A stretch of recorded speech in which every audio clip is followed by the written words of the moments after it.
Faire de l'éducation à la santé de la reproduction une réalité dans le milieu scolaire est devenu l'objet de beaucoup d'actions de la part des organisations de la société civile sénégalaise. Cette dernière est la cible bénéficiaire face aux nombreux problèmes liés à la santé de la reproduction des adolescents jeunes, propose l'éducation à la santé de la reproduction comme seule alternative pour les prévenir. Mais ça là, ce que les adultes font, ça ce n'est plus, ce n'est plus un secret. Parce que tous les enfants savent ce qu'il faut faire. Donc, depuis lors, ça a été un secret. Mais maintenant, bon, l'enfant, qu'on lui enseigne ça ou non, il sait tout sur l'Internet. Tout. Donc, il vaut mieux, moi, je crois que... je ne sais pas comment les gens vont s'y prendre, mais je dis que c'est gâté, disons. On ne peut rien du tout. On ne peut pas du tout arrêter ça. Donc il vaut mieux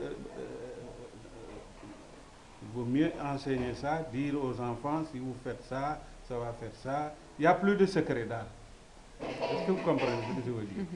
Donc moi je crois que bon, ce serait utile qu'on enseigne ça. Mais bon. Il y a eu un atelier de technique avec les différentes directions du ministère de l'Éducation et nous sommes tombés sur un consensus d'appeler cette approche éducation à la santé de la reproduction. Ce qui nous a motivés, c'est les résultats de l'enquête démographique et de santé et la presse, ce qu'on relate dans la presse. Et les indicateurs de l'EDS ont montré que les jeunes sont confrontés à des problèmes de santé, que ce soit en matière de VIH/SIDA, en matière d'IST, en matière de grossesse précoce, en matière d'avortement, bref. Mais aussi, il ne se passe un jour où la presse ne relate des problèmes de viol, de violence pour les enfants. Ce qui fait que c'est un problème qui est là. Et face à ce problème, il fallait trouver une solution. Et l'école est un cadre où on forme le prototype sénégalais. Et si, par exemple, on intègre l'éducation à la santé de la reproduction, cela va permettre à ce que l'État puisse se l'approprier, que l'État soit responsable de l'éducation des jeunes, pour qu'ils soient en bonne santé, pour qu'il y ait les compétences, pour qu'il y ait les capacités de pouvoir suivre une bonne scolarité. Oui, absolument, nous en avons besoin parce que les professeurs d'économie familiale, dans les cours d'économie familiale, ils ne disent pas toutes les choses. Ils vont dire des choses ils ne vont pas dire les choses que les élèves ont besoin. Ils vont faire que des théories. Ils ne s'impliquent pas dans les choses clairement. Et nous à davantage investiguer dans la cible jeune et à voir comment est-ce que, en outillant davantage les jeunes, on peut arriver à les rendre moins vulnérables et leur permettre d'avoir une vie harmonieuse. Les classes, mais en quatrième, on en parle. Dans le programme de quatrième, il y a des leçons portant sur le fonctionnement, l'organisation d'abord de l'appareil génital de mâle et femelle, ensuite le fonctionnement. Donc il y a des objectifs bien ciblés, c'est-à-dire à la fin de ces leçons-là, l'élève doit maîtriser comment est organisé l'appareil génital de la femme. On travaille sur la base d'un programme. On ne peut pas sortir de ce programme. Ensuite, l'élève doit maîtriser le fonctionnement de ces appareils-là. Maintenant, les autres aspects sont beaucoup plus approfondis dans le programme d'économie familiale. C'est qu'il n'y a pas suffisamment de professeurs d'économie familiale dans les écoles. Donc, pour résoudre ce problème-là, la solution, c'est de recruter suffisamment de professeurs d'économie familiale et exiger à ce que cette discipline soit faite à tous les niveaux, de la 6e jusqu'à la 3e.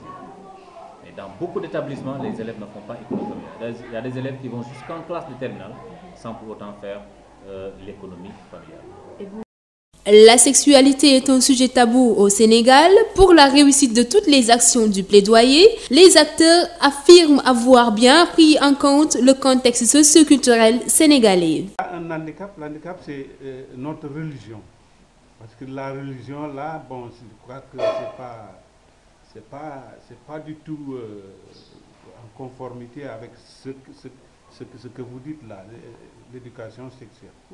Bon, je ne sais pas ce que les marabouts vont dire, parce que je ne sais pas si on va avoir la même compréhension. Je ne sais pas. En tout cas, moi, de mon entendement, moi je crois que puisque le coup est déjà parti, il vaut mieux régulariser ça, c'est-à-dire mettre ça dans les normes. Mais le contexte a changé, le monde a évolué. Sur le plan communautaire, il y a la déstructuration du tissu social. Maintenant, ce sont des familles nucléaires. Avant, c'était la badienne, bien la tante, qui éduquait la jeune fille. Mais maintenant, c'est des couples qui sont là, qui ont des enfants, mais qui n'ont pas le temps d'éduquer leurs enfants. L'autre chose aussi, il y a le développement de l'Internet. Des enfants, à très bas âge, ont accès à l'Internet, ont accès à des informations qui ne sont pas souvent fiables. Face à ces contextes, il fallait revoir quelle stratégie développer pour que ces enfants-là puissent suppléer à l'éducation communautaire qui se dispensait. L'éducation à la santé de la reproduction devrait amoindrir les mariages et grossesses précoces, les IST et le VIH/SIDA chez les jeunes, la sexualité précoce. Elle permettrait également aux jeunes d'acquérir des compétences de vie, leur facilitant une meilleure gestion de leur sexualité. C'est l'avis des acteurs du plaidoyer et des bénéficiaires. Je m'attends à une limitation de dégâts quand même. Vous comprenez? Donc, c'est tout ce que j'attends, hein. On limite les dégâts. Parce que sinon, si on laisse comme ça, c'est du n'importe quoi. Hein? Chacun va faire ce qu'il veut. Il vaut mieux réglementer ça.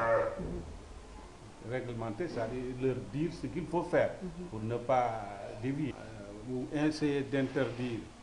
Moi, je crois que c'est aller à la dérive. Il vaut mieux...